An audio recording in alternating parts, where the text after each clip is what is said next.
नमस्कार साथियों, दक्ष क्लासेस के यूट्यूब चैनल पर आपका स्वागत है।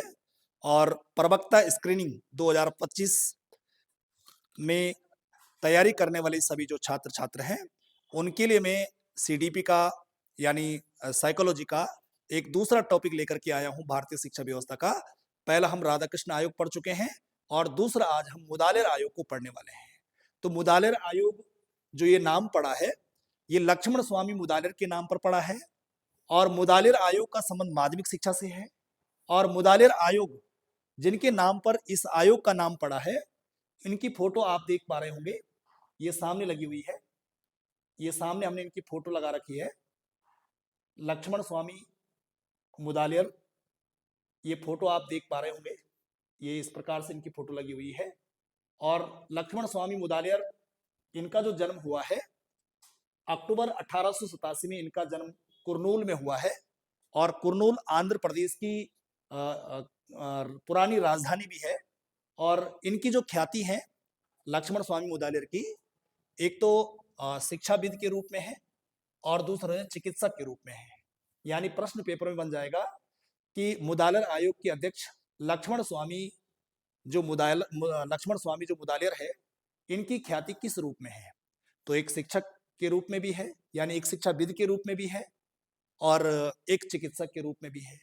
और इन्हें जो है 1954 में पद्म भूषण से भी नवाजा गया और 1963 में 1963 में इनको पद्म विभूषण पुरस्कार से भी नवाजा गया। तो दो बड़े पुरस्कार इनके नाम पर दर्ज हैं और शिक्षाविद और चिकित्सक के रूप में इनकी ख्याति है।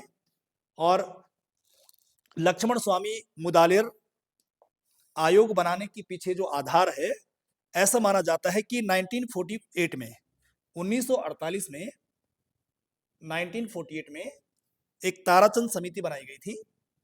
और इस ताराचंद समिति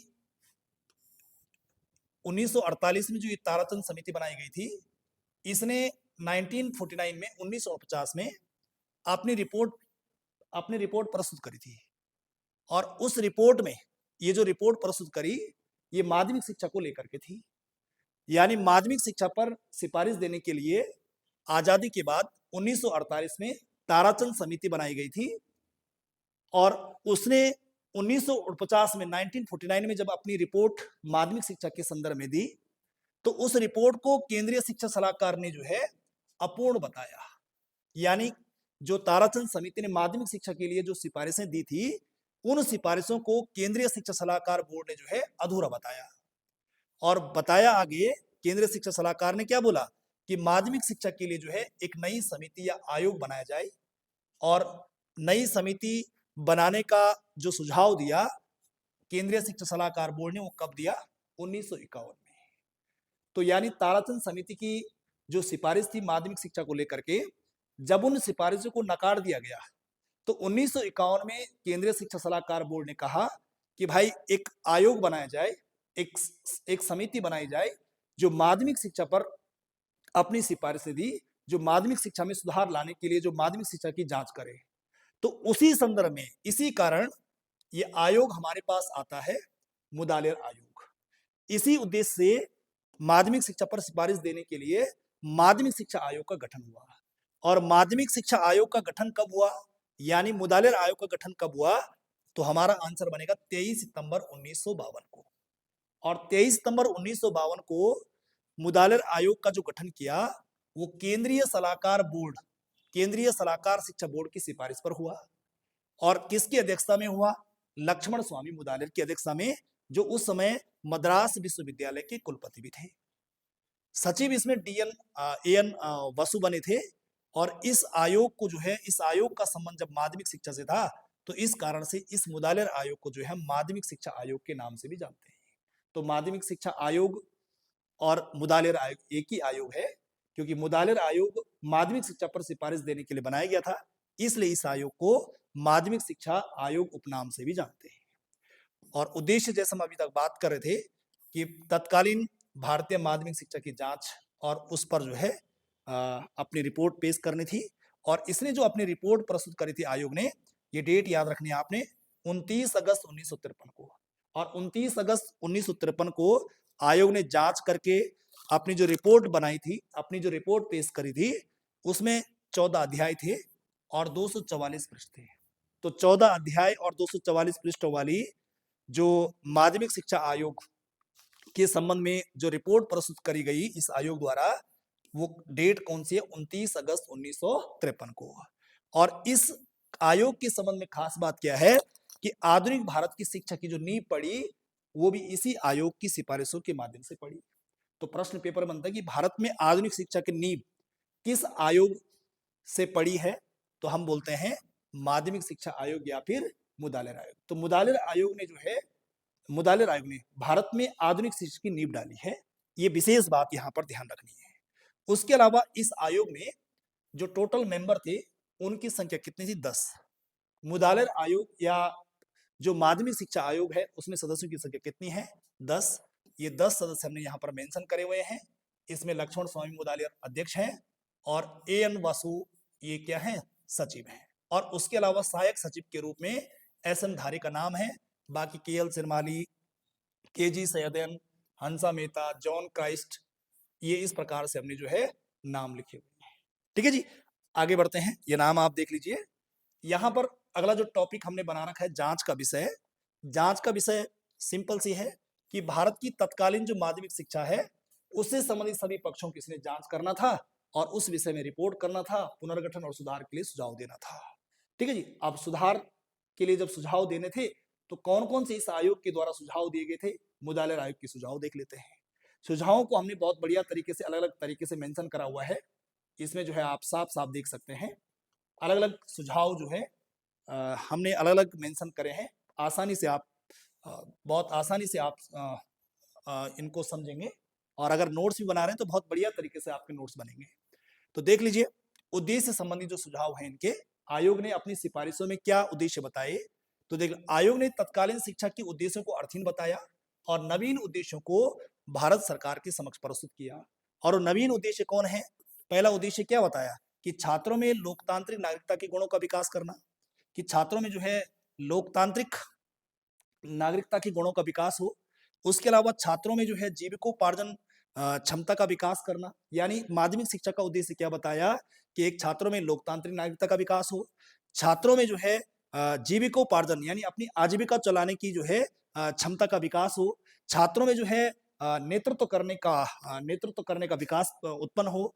उसके अलावा व्यक्ति के व्यक्तित्व के विकास को लेकर के और छात्रों के सर्वांगीण विकास करना, उस समय का है ना, उस समय का जो ये आयोग था, उसने माध्यमिक शिक्षा का क्या बताया? ये उद्देश्य बताया। तो माध्यमिक शिक्षा आयोग के अनुसार या मुदालिर आयोग के अनुसार क्या क्या उद्देश्य हैं माध्यमिक शिक्षा के, या माध्यमिक शिक्षा के द्वारा या माध्यमिक शिक्षा आयोग के द्वारा या मुदालिर आयोग के द्वारा माध्यमिक शिक्षा के उद्देश्य क्या क्या होने चाहिए, अपनी सिफारिशों में क्या क्या उद्देश्य इसने बताए माध्यमिक शिक्षा को लेकर के, ये सारे हमने पढ़ लिए। इसी प्रकार से आगे जो है पुनर्गठन यानी माध्यमिक शिक्षा का पुनर्गठन करने के लिए इसके द्वारा कौन कौन से सुझाव दिए गए। तो इसने क्या बोला, पहले जो पॉइंट है इसमें कि माध्यमिक जो शिक्षा है, इसकी जो अवधि होनी चाहिए वो कितनी होनी चाहिए? 7 वर्ष होनी चाहिए। प्रश्न पेपर में बनेगा कि माध्यमिक शिक्षा आयोग ने माध्यमिक शिक्षा की अवधि या मुदालिर आयोग ने माध्यमिक शिक्षा की अवधि कितनी बताई? तो हमारा आंसर होगा 7 वर्ष। और साथ ही साथ क्या बोला कि आयु जो है 11 से लेकर के 17 वर्ष के बीच में होनी चाहिए। तो 7 वर्ष की जो माध्यमिक शिक्षा होगी, उसमें 11 से 17 वर्ष की आयु के बीच के जो विद्यार्थी हैं, है ना, वो 11 से 17 बीच के आयु वाले जो बच्चे होंगे, वो इसमें शामिल होंगे। और माध्यमिक शिक्षा जो है प्राथमिक शिक्षा के बाद शुरू हो, ऐसी सिफारिश दी। और साथ ही इस आयोग ने माध्यमिक शिक्षा को जो है 2 भागों में विभाजित करने की बात कही। यानी जो मुदालिर आयोग है, उसने माध्यमिक शिक्षा को कितने भागों में विभाजित किया? 2 भागों में। 2 भाग कौन कौन से हैं? एक निम्न माध्यमिक है जिसको हम जूनियर सेकेंडरी बोलते हैं, और एक उच्च माध्यमिक है जिसको हम सीनियर सेकेंडरी बोलते हैं। और जो निम्न माध्यमिक है यानी जूनियर सेकेंडरी है, ये 3 साल की बताई इसने, और कक्षा 6, 7, 8 के रूप में हम इसे देखते हैं। इसे सीनियर बेसिक भी बोल सकते हैं, इसे सीनियर बेसिक भी बोल सकते हैं, और निम्न माध्यमिक बोल सकते हैं। और उच्च माध्यमिक के अंतर्गत इन्होंने जो है बताया कि 4 साल की है, और 9, 10, 11, 12 की बात इन्होंने यहाँ पर की है। उसके अलावा इन्होंने बताया इसमें कि जो वर्तमान इंटरमीडिएट कक्षा है, उसको जो है समाप्त करने की इसने बात कही। यानी जो वर्तमान इंटरमीडिएट कक्षा है, जो 12वीं कक्षा है, उसको इसने समाप्त करने की बात की। और साथ ही साथ जो 11वीं कक्षा है, उसको इन्होंने जो है हाई स्कूल, उसको उसका जो 11वीं कक्षा है ना, इसने क्या बोला, इंटरमीडिएट कक्षा को समाप्त कर दिया जाना चाहिए, है ना, इंटरमीडिएट कक्षा को समाप्त करना चाहिए, और 11वीं कक्षा को जो है हाई स्कूल तथा 12वीं कक्षा को जो है विश्वविद्यालय से संबद्ध किया जाना चाहिए। ठीक है, इंटरमीडिएट कक्षा को समाप्त कर दिया जाना चाहिए, 11वीं को जो है हाई स्कूल में शामिल करना चाहिए, और 12वीं कक्षा को जो है, क्या बोला, 12वीं कक्षा को उसको विश्वविद्यालय से संबद्ध करना चाहिए।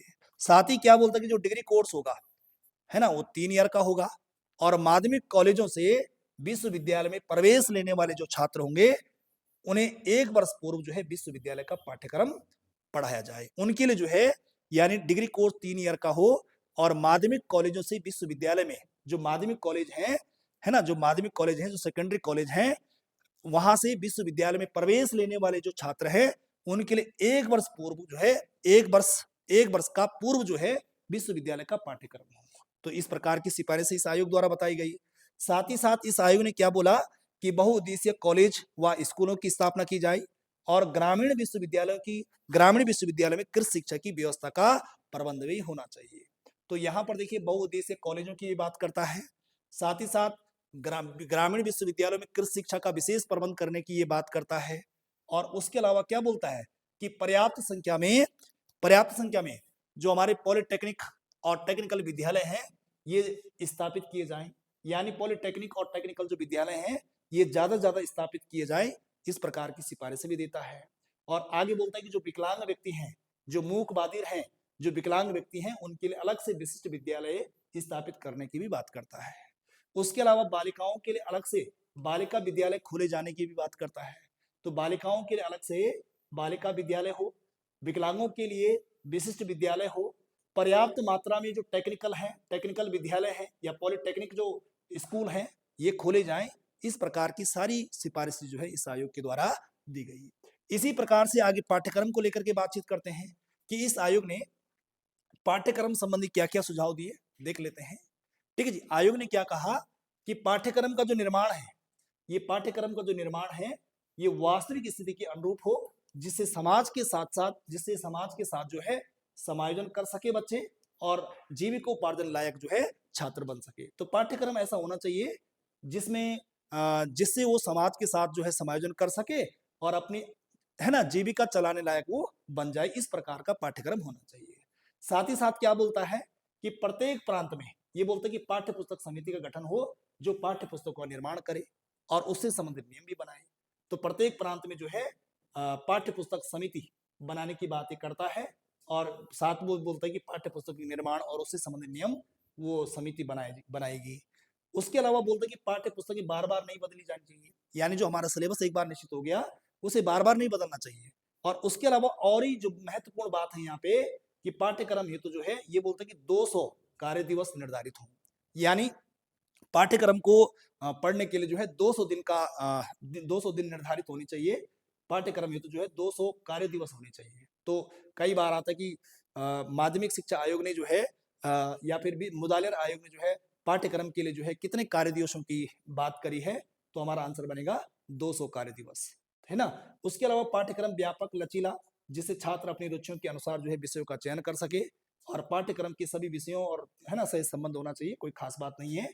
आगे देखो, इसके अलावा देखो जो खास बात है यहाँ पे अब, कि माध्यमिक शिक्षा को इन्होंने जो है 2 भागों में बांटने की बात करी। इन्होंने क्या बोला कि जो माध्यमिक शिक्षा है, ये 2 भागों में विभक्त हो, और 2 भागों में विभक्त हो, और उसके लिए दोनों अलग अलग पाठ्यक्रम हो। ठीक है जी, पाठ्यक्रम अलग अलग भागों में बांटा, जो माध्यमिक शिक्षा है वो 2 भागों में बटी हो, और 2 भागों में जो है पाठ्यक्रम भी अलग अलग इन्होंने बताया। ठीक है जी, पहले भी हमने बात करी कि 2 भाग होने चाहिए, लेकिन यहाँ पर नई बात क्या है कि जो ये 2 भाग हैं, ये दोनों भागों के लिए अलग अलग पाठ्यक्रम की यहाँ पर बात की जा रही है, इसलिए डबल ले लिया। ठीक है जी, तो यहाँ पर देखो आप क्या बोला इसने, जो मिडिल जूनियर हाई स्कूल है या जो निम्न माध्यमिक स्कूल है, इसके लिए इन्होंने अलग से पाठ्यक्रम दिया, और जो उच्च माध्यमिक है, जो हायर सेकेंडरी स्कूल है 9, 10, 11, 12, उसके लिए इसने जो है अलग पाठ्यक्रम दिया। तो देख लेते हैं मिडिल या जूनियर जो हाई स्कूल है, इसके लिए इसके द्वारा पाठ्यक्रम जो दिया गया, ये आपके सामने है। क्या है पाठ्यक्रम में, है ना, मिडिल या जूनियर जो हाई स्कूल है, इसमें इन्होंने बोला कि भाई एक तो मातृभाषा होनी चाहिए, मातृभाषा में शिक्षा देनी चाहिए, मातृभाषा की ये बात करता है।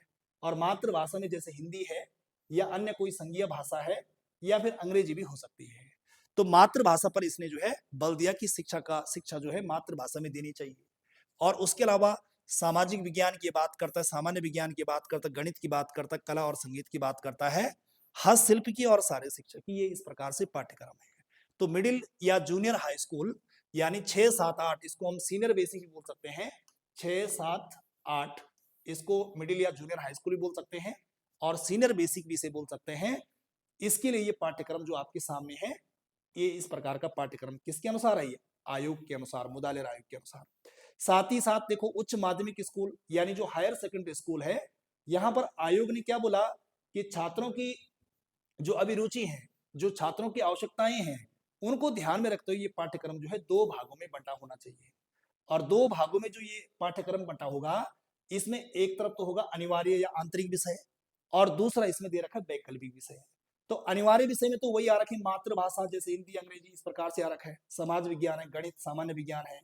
ठीक है जी, ये इस प्रकार की कताई बुनाई है। ठीक है जी, ये इस प्रकार की चीजें दे रखी हैं। और आगे की जो बात इसने करी है वैकल्पिक विषय में, इस वैकल्पिक विषय के अंतर्गत वैकल्पिक विषय में अब यहां से कई बार प्रश्न बन जाता है कि आयोग ने वैकल्पिक विषय या माध्यमिक शिक्षा का जो पाठ्यक्रम है वो कितने भागों में बांटा है। तो यहाँ पर जो वैकल्पिक विषय है इसको कितने भागों में बांटा इसने? 7 वर्गों में। एक तो अनिवार्य है, जो अनिवार्य विषय वो हमने ऊपर देख लिए हैं। और यहाँ पर ऐच्छिक विषय भी बोल सकते हैं या वैकल्पिक विषय बोल सकते हैं, जिन्हें हम अपनी रुचियों के अनुसार जो है चूज कर सकते हैं। जैसे मानव शास्त्र है, जैसे विज्ञान है, तकनीकी है, वाणिज्य है, कृषि है, ललित कला है और गृह विज्ञान है। ठीक है जी, ये इसने जो है वैकल्पिक या ऐच्छिक विषय के अंदर रखा है। और वैकल्पिक जो विषय है इसको इसने कितने भागों में बांटा है? 7 वर्गों में। तो ये रहा पाठ्यक्रम से संबंधित सुझाव किसके अनुसार? आयोग के अनुसार। ठीक है जी, आयोग के अनुसार क्या पाठ्यक्रम होना चाहिए ये हमने देख लिया। उसके अलावा शिक्षक के संबंध में भी इसने सुझाव दिया। शिक्षक संबंधी जो सुझाव है इसको हमने अलग से मेंशन करा हुआ है। और शिक्षक संबंधी जो सुझाव है इसमें ये क्या बोलता है कि शिक्षण प्रशिक्षण में योग्य विद्यार्थी को प्रवेश किया जाए। ठीक है, शिक्षण प्रशिक्षण में जो है, जब शिक्षण प्रशिक्षण हो उसमें योग्य विद्यार्थी को प्रवेश दिया जाए, है ना, ताकि भारत की शिक्षा व्यवस्था जो है प्रभावशाली बन सके। ठीक है जी, तो शिक्षक बनने के लिए जो है योग्य विद्यार्थियों को प्रवेश, योग्य विद्यार्थियों को प्रशिक्षण देने की बात करता है और भारत की शिक्षा व्यवस्था को प्रभावशाली बनाने की बात करता है। शिक्षकों के बच्चों की, जो शिक्षक होंगे उनके बच्चों को माध्यमिक स्तर की जो शिक्षा होगी ये निःशुल्क देने की बात करती है। यानी जो टीचर होंगे उनके जो बच्चे होंगे उनके माध्यमिक शिक्षा, उनको जो है माध्यमिक शिक्षा जो है फ्री में मिलनी चाहिए, निःशुल्क मिलनी चाहिए, ऐसा जो है माध्यमिक शिक्षा आयोग बताता है, यानी मुदालिर आयोग बताता है। उसके अलावा मुदालिर आयोग क्या बोलता है कि महंगाई के आधार पर शिक्षकों के जो वेतन है इनमें वृद्धि की जानी चाहिए। और साथ में क्या बोलता है कि प्रधानाचार्य को अधिक वेतन दिया जाना चाहिए ताकि उस पद पर जो है उचित व्यक्ति को नियुक्त किया जा सके, क्योंकि वेतन ज्यादा होगा तो उसमें जो है बड़ा उच्च पद होगा तो वहां पर जो है उसकी योग्यता भी जो है ज्यादा देखी जाएगी। तो इसलिए बोला कि भाई प्रधानाचार्य को वेतन ज्यादा मिलना चाहिए और उसमें उचित व्यक्ति को जो है नियुक्त किया जाना चाहिए। उसके अलावा एक और महत्वपूर्ण बात क्या बोली कि जो शिक्षक होंगे, जो टीचर होंगे, उनको है ना ट्यूशन पढ़ाने की अनुमति नहीं दी जानी चाहिए। ठीक है जी, तो शिक्षकों को ट्यूशन पढ़ाने की अनुमति नहीं देनी चाहिए। ये आयोग भी जो है, ये सिफारिश भी जो है माध्यमिक शिक्षा आयोग यानी मुदालिर आयोग द्वारा दी गई। साथ में क्या बोलते हैं कि शिक्षकों को जो है निःशुल्क चिकित्सा सुविधा मिलनी चाहिए, यानी इनको जो है मेडिकल जो है निःशुल्क मिलना चाहिए, इनका जो इलाज वगैरह वगैरह हो वो एक प्रकार से फ्री में दे देना चाहिए, ऐसे आयोग सिफारिश करता है। उसके अलावा क्या बोलता है कि समान योग्यता समान कार्य करने वाले शिक्षकों को एक समान वेतन दिया जाना चाहिए। यानी जिन शिक्षकों की समान योग्यता है, जिन शिक्षकों का समान कार्य है ना, उन शिक्षकों को समान वेतन दिया जाना चाहिए, ऐसी सिफारिश करता है। उसके अलावा क्या बोलते हैं, जो योग्य हैं और स्वस्थ अध्यापक हैं, योग्य और स्वस्थ जो अध्यापक हैं वो बोलते हैं कि सेवानिवृत्ति की आयु उनकी 58 से कितनी करनी चाहिए? 60 वर्ष। तो यहाँ पर 58 वर्ष सेवानिवृत्ति की आयु से ये कितना बोलता है? 58 से कितनी करनी चाहिए? 60 वर्ष। और 58 से 60 वर्ष सेवानिवृत्ति आयु उन अध्यापकों को करनी चाहिए जो योग्य हो, स्वस्थ हो। ठीक है जी, योग्य भी हो और स्वस्थ भी हो, उनको सेवानिवृत्त, उनका रिटायरमेंट 58 के स्थान पर कितना करना चाहिए? 60 करना चाहिए। ठीक है जी, उसके अलावा आगे क्या बोलता है कि निम्न माध्यमिक और उच्च माध्यमिक के लिए अलग अलग शिक्षक हो। ये क्या बोलता है कि जो हमारा निम्न माध्यमिक है यानी जो जूनियर सेकेंडरी है और जो हमारा हायर सेकेंडरी है, यानी निम्न माध्यमिक का मतलब क्या हो गया? 6, 7, 8 और उच्च माध्यमिक यहाँ पर 9, 10, 11, 12 की यहाँ पर निम्न माध्यमिक के अंतर्गत ये आयोग 6, 7, 8 की बात कर रहा है और उच्च माध्यमिक के अंतर्गत ये आयोग जो है 9, 10, 11, 12 की बात कर रहा है, जैसे हम ऊपर देख रहे थे। इसको जो है सीनियर बेसिक के नाम से भी जानते हैं, ठीक है जी, और इसको जो है उच्च माध्यमिक के नाम से भी जानते हैं। तो ऐसे में इस आयोग ने क्या बोला कि जो निम्न माध्यमिक है या जो उच्च माध्यमिक है, इन दोनों के लिए जो है अलग अलग शिक्षक हों और निम्न माध्यमिक शिक्षक जो होंगे उनकी जो प्रशिक्षण की अवधि होगी वो कितने होगी, 2 वर्ष होगी। और उन्हें प्रवेश के लिए इस प्रशिक्षण में, इस 2 वर्ष के प्रशिक्षण में प्रवेश लेने के लिए उनकी योग्यता कम से कम कितनी होनी चाहिए, हायर सेकेंडरी होनी चाहिए, यानी 12वीं पास उन्हें होना चाहिए, ठीक है जी। उच्च माध्यमिक यानी 12वीं पास तक इनकी जो है शैक्षिक योग्यता होनी चाहिए, ठीक है। अब आगे बढ़ते हैं। यहाँ पर ध्यान रखना है कि ये जो 2 वर्षीय पाठ्यक्रम है, ये 2 वर्षीय पाठ्यक्रम है, ये निम्न माध्यमिक शिक्षकों के लिए बोला।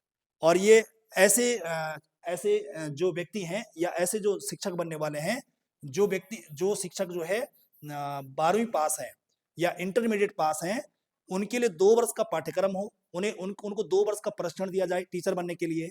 और उसके अलावा जो उच्च प्राथमिक है, जो हायर सेकेंडरी शिक्षक होंगे, यानी जो उच्च माध्यमिक शिक्षक होंगे, जो उच्च माध्यमिक शिक्षक बनेंगे, उनके लिए जो है 1 वर्ष का जो है प्रशिक्षण होना चाहिए और बाद में इस 1 वर्ष के प्रशिक्षण को कितना करना चाहिए, 2 वर्ष का करना चाहिए। और न्यूनतम इसके लिए जो है न्यूनतम जो एक प्रकार से शैक्षिक अर्हता है वो कितनी होनी चाहिए, यहाँ पर स्नातक होनी चाहिए। तो इनके लिए जो है जो न्यूनतम योग्यता होनी चाहिए, यहाँ पर आयु नहीं होना चाहिए था, न्यूनतम योग्यता कितनी होनी चाहिए, स्नातक होनी चाहिए, ठीक है जी। तो इन्होंने बोला ये ठीक वहां पर बैठता है, जैसे आपने देखा होगा कि जैसे हम लोग आज स्नातक कर लेते हैं, तो स्नातक के बाद जैसे हम बीएड करते हैं, तो बीएड जो है पहले 1 साल का था, अब 1 साल का बीएड ना होकर के कितने साल का हो गया, 2 साल का हो गया। तो इस प्रकार से जो स्नातक हो चुके हैं, है ना, जो स्नातक हो सके हैं, वो व्यक्ति जो है एलिजिबल हो सकते हैं किसके लिए, उच्च माध्यमिक शिक्षक बनने के लिए। लेकिन एलिजिबल तब होंगे जब वो 1 वर्ष का प्रशिक्षण कर लेंगे, यानी 1 साल का, जैसे हम आज बीएड करते हैं, या आज जो है बीएड 1 साल का ना होकर के कितने साल का हो गया, 2 साल का हो गया। तो यहाँ पर इसने क्या बोला कि 1 वर्ष का पहले प्रशिक्षण होना चाहिए, यानी जैसे बीएड पहले 1 साल का था, और बाद में बोला कि ये प्रशिक्षण कितने साल का होना चाहिए, 2 वर्ष का कर देना चाहिए कि ये तो आप बीएड जो है कितने साल का हो गया, 2 साल का हो गया, ठीक है। उसके अलावा आगे देखो, शिक्षण विधि संबंधी सुझाव क्या देता है ये आयोग, शिक्षण विधियों के संबंध में क्या क्या बोलता है। ये बोलता है कि वर्तमान जो शिक्षण विधि है ये बल्कि नीरस है, ठीक है जी। तो उस समय की जो शिक्षण विधि है उसको नीरस बताता है, उसको निर्जीव बताता है, और बोलता है कि शिक्षण विधियों का उद्देश्य जो है छात्रों में ज्ञान प्रदान करने के साथ साथ उचित मूल्य एवं उनमें उचित दृष्टिकोण का निर्माण करना भी होना चाहिए। ये बोलता है कि ज्ञान तो मिलना ही मिलना है, ज्ञान प्रदान करने के साथ साथ जो है ज्ञान प्रदान करने के साथ छात्रों में उचित मूल्य और उचित दृष्टिकोण का निर्माण भी करना चाहिए। ये बोलता है कि रटने की अपेक्षा जो है समझने पर बल देना चाहिए। समझना जो है समझने पर, यानी रट करके नहीं करनी चीजें, समझ करके करनी है। तो ये बोलते हैं कि रटने की अपेक्षा जो हमें समझने पर बल दिया जाना चाहिए। साथ ही साथ बोलता है कि स्वाध्याय विधि को जो है प्रमुखता से अपनाना चाहिए। तो इस किस आयोग ने जो है स्वाध्याय विधि को अपनाने पर बल दिया, तो हमारा आंसर है मुदालिर आयोग। उसके अलावा क्या बोलते हैं कि जो प्रायोगिक विषय हैं, जो प्रैक्टिकल विषय हैं, वो प्रैक्टिकल के माध्यम से ही पढ़ाए जाने चाहिए, ठीक है जी। और उसके अलावा क्या बोलता है कि जो हमारा प्रकरण है, यानी जो हमारा टॉपिक है, उसे टीएलएम के माध्यम से, यानी सहायक शिक्षण सामग्रियों के माध्यम से जो है समझाना चाहिए, ताकि बच्चे को बहुत आसानी से समझ में आ जाए, ठीक है जी। तो ये चीजें कुछ खास बात है यहाँ पे। उसके अलावा आयोग ने भाषा के संबंध में सुझाव दिया और 3 भाषाओं को लेकर के इन्होंने बात करी, ठीक है जी। और वो 3 भाषा कौन कौन सी है ना, 3 भाषाओं के अध्ययन का सुझाव इन्होंने दिया। 3 भाषाओं के अध्ययन के सुझाव में एक हमारे पास हिंदी है, एक अंग्रेजी है, और तीसरी हमारे पास क्या आएगी, संस्कृत आएगी। तो हिंदी, मुदालिर आयोग ने हिंदी को विद्यालय स्तर पर अध्ययन करने के लिए अनिवार्य विषय बनाने पर बल दिया। और उसके अलावा क्या बोला मुदालिर आयोग ने कि अंग्रेजी लगभग सभी राज्यों में माध्यमिक स्तर पर अध्ययन का एक अनिवार्य विषय है और उसे उसी स्थान पर रहना चाहिए, ठीक है जी। और साथ में क्या बोलता है संस्कृत के लिए कि मुदालिर आयोग ने विद्यालय के पाठ्यक्रम में संस्कृत को भी स्थान दिया, क्योंकि संस्कृत भारत के अधिकांश विषयों की क्या है, जननी है। तो यानी मुदालिर आयोग ने 3 विषयों के अध्ययन पर बल दिया। पहली हिंदी है, दूसरी इंग्लिश है, और तीसरी क्या है, संस्कृत है। उसके अलावा आयोग ने चरित्र निर्माण या अनुशासन संबंधी सुझाव भी दिए हैं, और चरित्र के निर्माण के लिए या अनुशासन के लिए इसके द्वारा जो दिए गए सुझाव है उनमें इसने क्या बोला कि जो छात्रों का चरित्र निर्माण करना है या छात्रों में जो अनुशासन बनाना है उसका दायित्व किसका रहेगा? शिक्षकों का। तो शिक्षकों का ये दायित्व होगा कि वो छात्रों के चरित्र निर्माण और अनुशासन पर जो है ध्यान दे। उसके अलावा क्या बोला कि अनुशासन के विकास के लिए शिक्षकों और छात्रों के बीच में जो है शिक्षकों और छात्रों के बीच में निकट संबंध होने चाहिए। तो अनुशासन के लिए जो है शिक्षक और छात्रों के बीच में संबंध क्या होने चाहिए? अच्छे होने चाहिए और बड़ी नजदीकी होनी चाहिए। उसके अलावा क्या बोलता है, ये बड़ी खास बात है कि 17 वर्ष से कम आयु के जो बच्चे हैं उन्हें राजनीतिक आंदोलनों और चुनाव प्रचार में भाग लेने से प्रतिबंध होना चाहिए। यानी 17 साल से कम आयु के जो बच्चे हैं उन्हें किसी प्रकार से राजनीतिक आंदोलन और चुनाव प्रचार में भाग नहीं लेना चाहिए। इस प्रकार की बातें कौन करता है? ये मुदालिर आयोग। इसी संबंध में प्रशासनिक ढांचा संबंधी सुझाव भी देख लेते हैं। इसने क्या बोला? आयोग ने बोला कि प्रत्येक प्रांत में प्रांतीय शिक्षा सलाहकार बोर्ड हो, जैसे केंद्रीय शिक्षा सलाहकार बोर्ड हो, जैसे केंद्र में केंद्रीय शिक्षा सलाहकार बोर्ड है जिसकी सिफारिश पर जो है माध्यमिक शिक्षा पर सिफारिश देने के लिए मुदालिर आयोग बनाया गया। तो वैसे ही ये क्या बोलता है कि प्रत्येक प्रांत में भी जो है एक बोर्ड होना चाहिए, प्रत्येक प्रांत में भी जो है प्रांतीय शिक्षा सलाहकार बोर्ड हो, और साथ में बोलता है कि प्रत्येक प्रांत में जो है तकनीकी शिक्षा बोर्ड की स्थापना हो, और AICTI है ना, AICTE के निर्देशन में ये जो है तकनीकी शिक्षा बोर्ड होना चाहिए। AICTE का पूरा नाम अगर हम बोलेंगे तो all India council of technical education, all India council of technical education केंद्र बनाने की ये बात करता है ना। AICTE के निर्देशन में जो है प्रत्येक प्रांत में जो है तकनीकी शिक्षा बोर्ड स्थापित हो। इस प्रकार की बात कौन कर रहा है?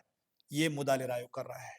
उसके अलावा क्या बोलते हैं कि माध्यमिक शिक्षा बोर्ड की स्थापना हो, माध्यमिक शिक्षा बोर्ड की स्थापना हो जो कि माध्यमिक शिक्षा का पाठ्यक्रम बनाने, उन्हें मान्यता देने, निरीक्षण करने, है ना, प्रमाण पत्र देने की जिम्मेदारी है। जैसे हमारा जो है जैसे उत्तराखंड में जो है जैसे उत्तराखंड बोर्ड है, तो हमारे पास जो है जैसे रामनगर हमारा बोर्ड है, ठीक है जी, रामनगर जो बोर्ड है वो उत्तराखंड का बोर्ड है।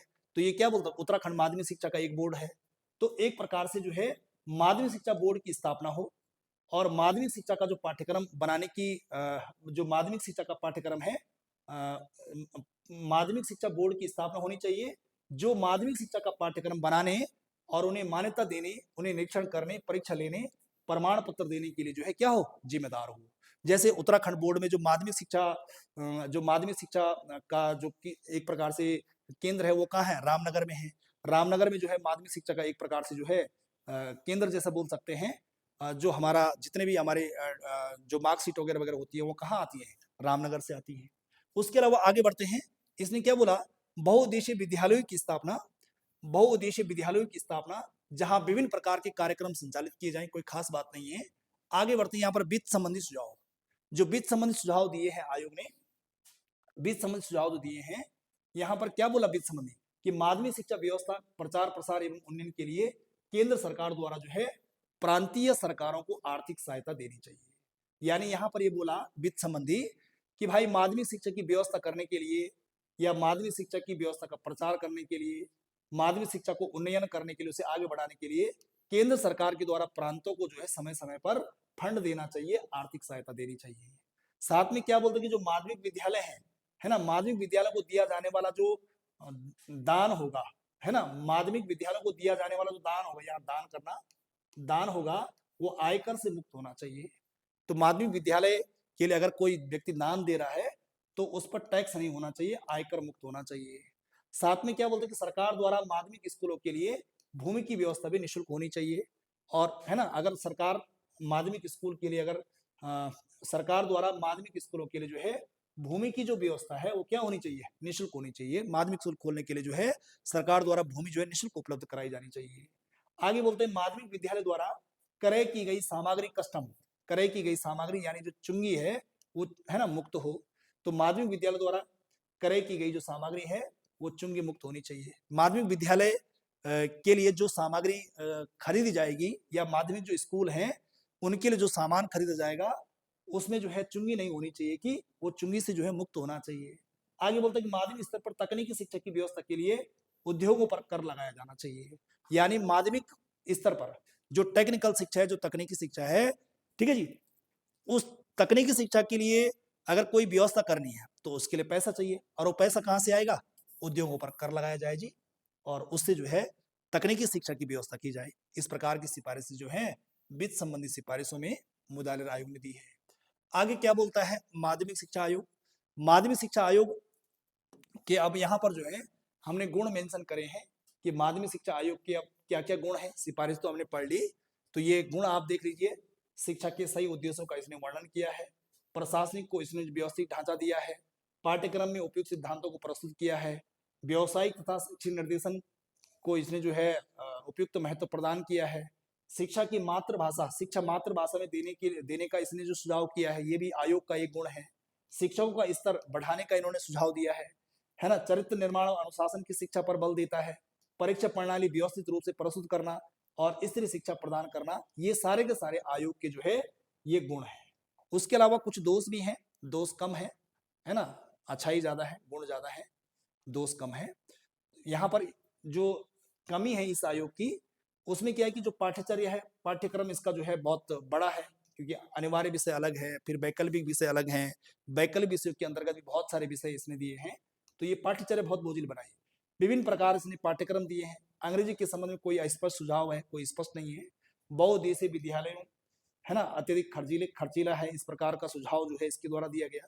बहुउद्देशीय विद्यालय खोलने के लिए जो है खर्च ज्यादा लगता है ना। इस प्रकार की जो चीजें हैं। धार्मिक और नैतिक शिक्षा के संबंध में कोई धार्मिक शिक्षक के बारे में इस आयोग ने कोई बात नहीं बताई, जबकि राधा कृष्ण आयोग ने धार्मिक शिक्षक की भी बात की।